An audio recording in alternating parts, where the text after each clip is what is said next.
The decision to sell my home and move into an apartment after 34 years was met with mixed emotions from friends and relatives, but it's the best thing I ever did for myself. How can we maintain peace when loved ones question our beliefs? I think that the last part of that question is really the question I wanted to get to here, because that is the question behind the question. Right. Yes, I'm making one decision. It's frustrating my friends quite often because they think, if he does something different, that must be a judgment on my beliefs, my worldview, a judgment on my actions if you don't act in accordance with my actions. And you certainly stumbled into that a bunch of times, throughout this book even. Yeah, there's kind of two aspects of that I would like to look at a little bit, because one aspect is that sometimes us growing and doing what we need to do is going to cost relationships and is going to cost,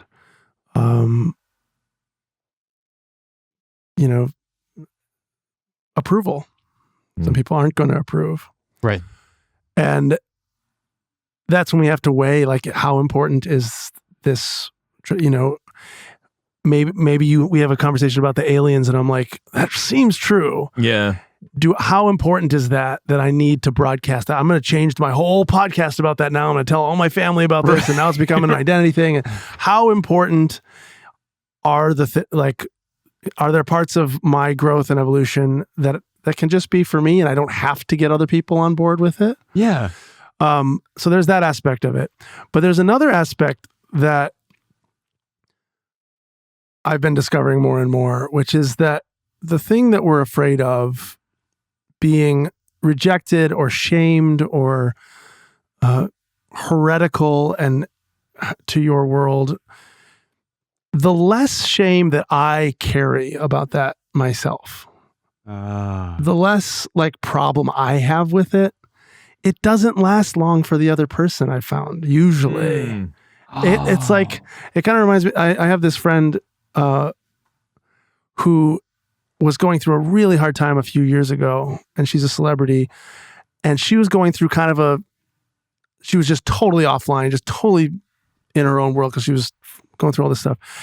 And she just found out this year that she was kind of canceled back then. There was some internet, she had said something that was people were all mad, and she didn't know. Oh, she came out as a Juices, didn't she? But she didn't know till now. Yeah. And it didn't affect anything. Right. She didn't react.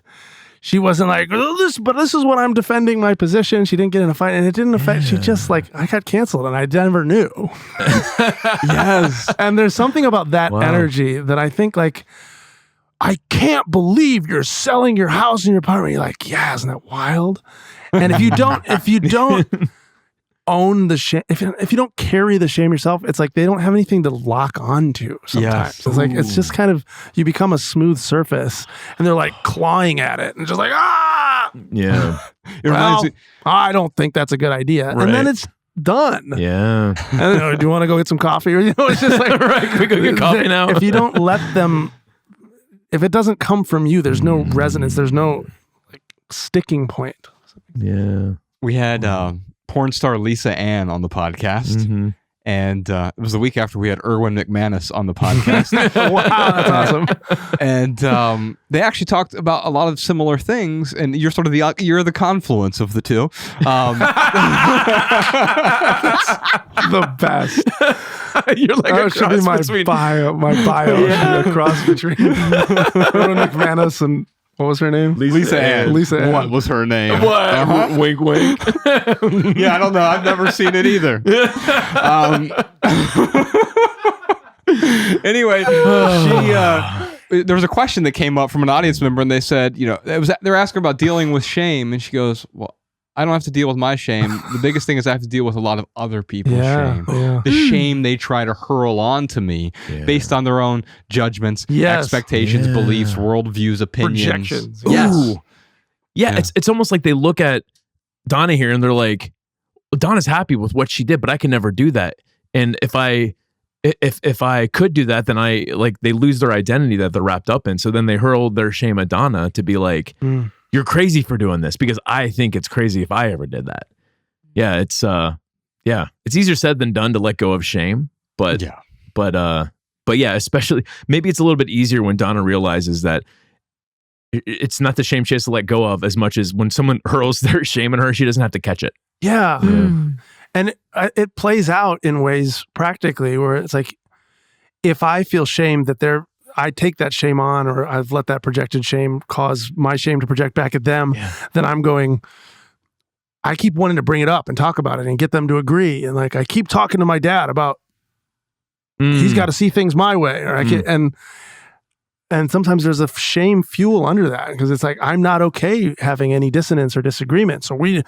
And I need you to see me as being okay. Otherwise I don't feel okay. But if I just feel okay and I'm like, yeah, I understand that this isn't a bizarre thing to do in your perspective. Thank you for your input. Yeah. Right. But it's important to me. Yeah. And you just left it there. Who in the world is going to keep coming back? Right. It's just like, if they do eventually, then they're insulting or attacking you, then you can create some distance boundaries, there. yeah. Right. But it sounds like right now it's not about that. It's just the need to appease them, to get their veneration or validation is keeping you stuck in some old belief that is no longer serving you. And sorry, one more thing is like, we think that the lie of that's built into that is that we think that by keeping that shame, by like protecting that by avoiding doing the thing that we want to do, that will keep away the shame, but it's actually the thing that's creating the shame. Yes. We're actually creating the shame by trying to avoid it. Did you enjoy this standalone Patreon highlight? If so, you can listen to full episodes of the Minimalist Private Podcast, available exclusively on Patreon. Visit patreon.com/theminimalists or click the link in the description. Your support keeps our podcast and YouTube channel 100% advertisement free.